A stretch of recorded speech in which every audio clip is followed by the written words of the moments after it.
Welcome to The Happy Writer, a show about creating and sustaining a long-term author career. My name is Patty Jansen, writer of science fiction and fantasy. I've published independently since 2011. This show covers motivation, diversification, learning new skills, and your place in your career. Come on in and be happy.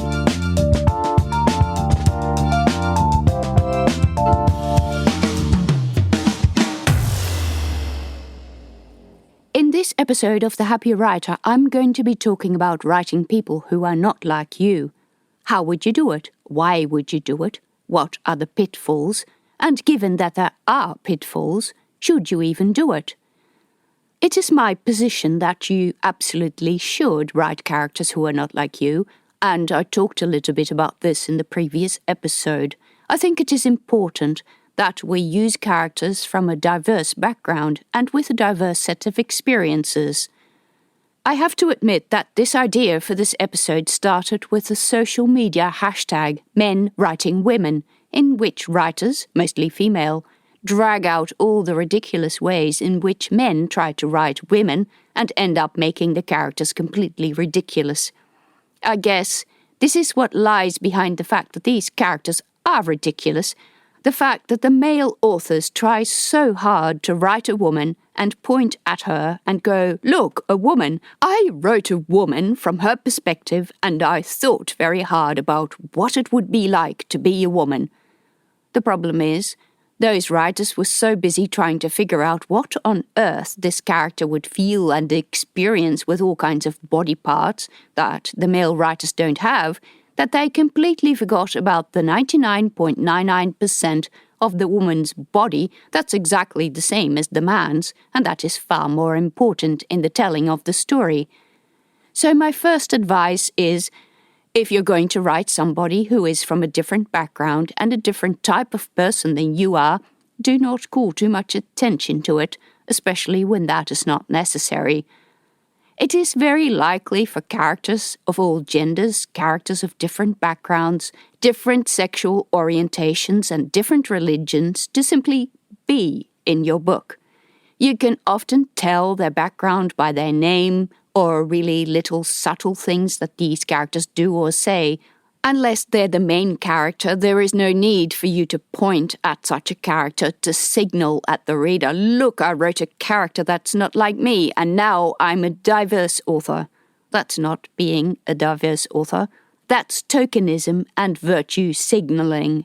Because it just looks ridiculous and probably achieves the opposite of what you intended. Think about any situation in your daily life. You go to work or you have a circle of friends. In any given group, there will be a number of people who are decidedly not like you. If you're single, they might be married. If you're part of a minority population in your country, they will be part of the majority. If you're straight, they will be gay, or the other way around. If you're talking about these colleagues, friends, and acquaintances in real life to someone else, would you say to your friends, "Oh, this is George, who is gay, and he said to me," and then relate what George said that was completely unrelated to being gay? No, it's totally unimportant that your friends know that George is gay. Who cares? You were talking about your job or some other subject. If the conversation is solely about people from that background, you should probably just shut up and listen. This is the loose formula that I also use in my fiction. Characters in your books should absolutely be diverse, but a lot of these characters can just be in the story rather than draw attention to themselves because they belong to this particular group. Readers will get it, really they do. No need to point to a character and hang a flashing arrow over their heads to point out their diversity. If you want to write a slightly more important character who is from a particular background, decide whether the fact that they are from that background is going to be important in the story. If it is not, don't draw too much attention to it.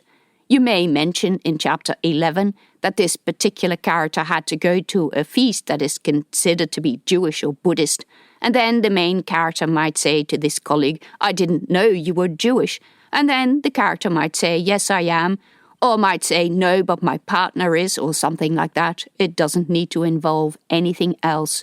Also, you don't really need to mention the minority. Quite often you can tell that a character is Greek just by their names. There is no need to hang a flashing sign over their head saying, look, this character is Greek. In the same way, if you're writing somebody from the opposite sex, there is no need to hang a flashing sign over their heads and try all kinds of way of incorporating emotions that make it extremely clear that this is a man or a woman, not even if they're the main character. For the most part, these characters are just people, and often there is a much greater variety in personal, unique attributes than those caused by the character belonging to this or that group. A gay character is still going to feel betrayed if a friend passes on information that they shouldn't have. Men and women are going to grieve in the same way emotionally. Their reactions might be a little bit different, but again, there is so much difference between individuals that the difference between genders almost vanishes.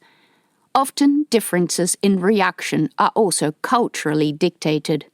Should you then write characters who are from different cultures as yours? You have probably seen the extensive discussions on social media about getting it wrong and making sure you don't culturally appropriate certain cultural habits and make sure that you get readers from that culture and have sensitivity readers. And then we are in that sort of language that sends a subset of people up the wall.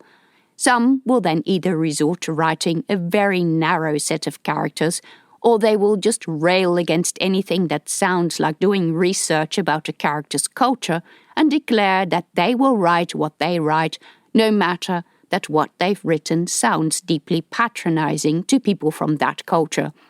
Don't be that person. As writers, it behooves us to do some work if we're going to cover any subject.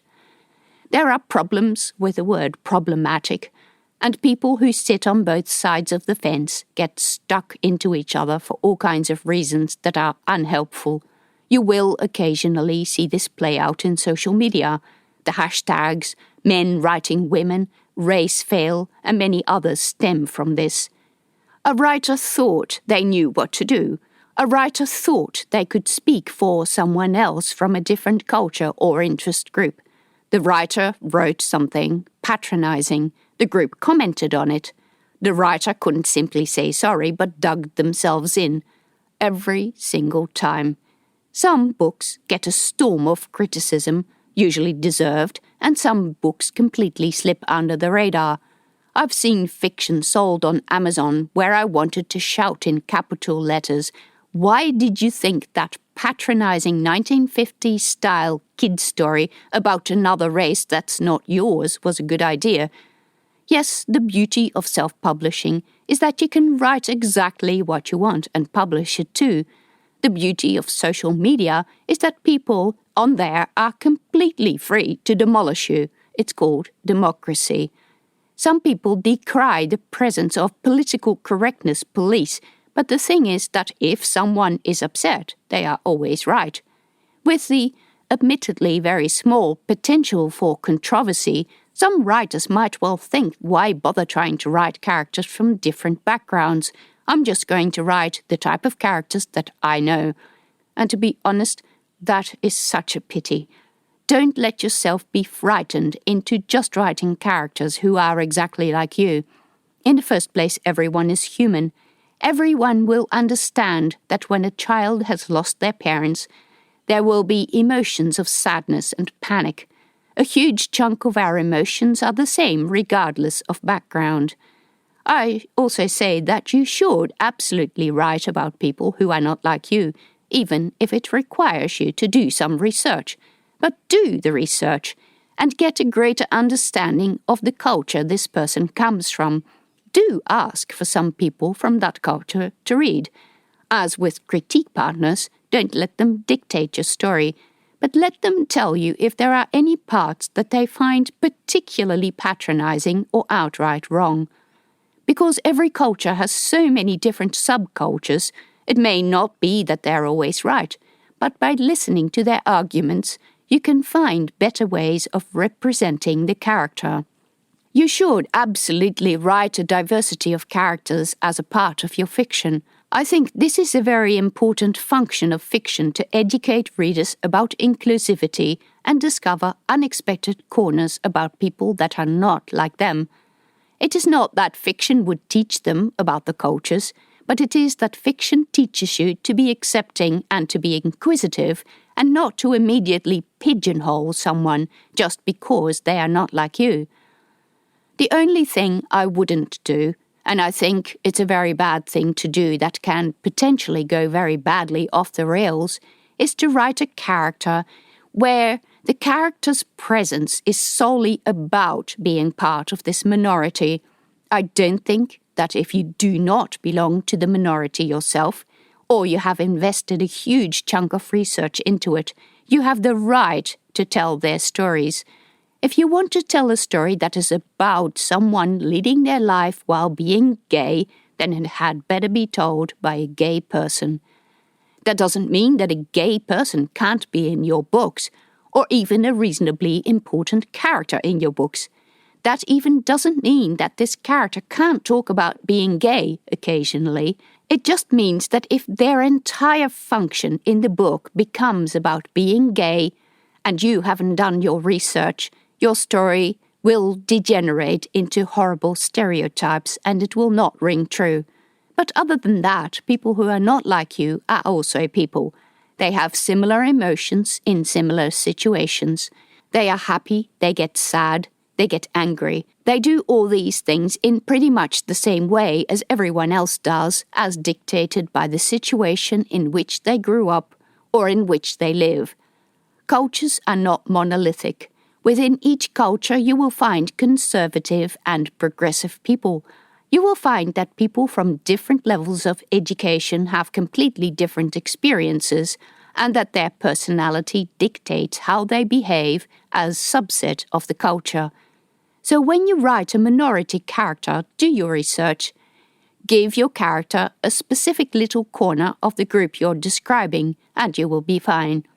Don't make it about the character being Indian. Make the character Indian, highly educated, has been studying at a couple of different universities out of India for a number of years, that he sends money to the family and he works in a petrol station on the weekend. All these things already give you a couple of ways in which the character can interact with the story. You don't even need to say that the character is Indian, just the fact that he is named Sandeep will do, no need to point it out.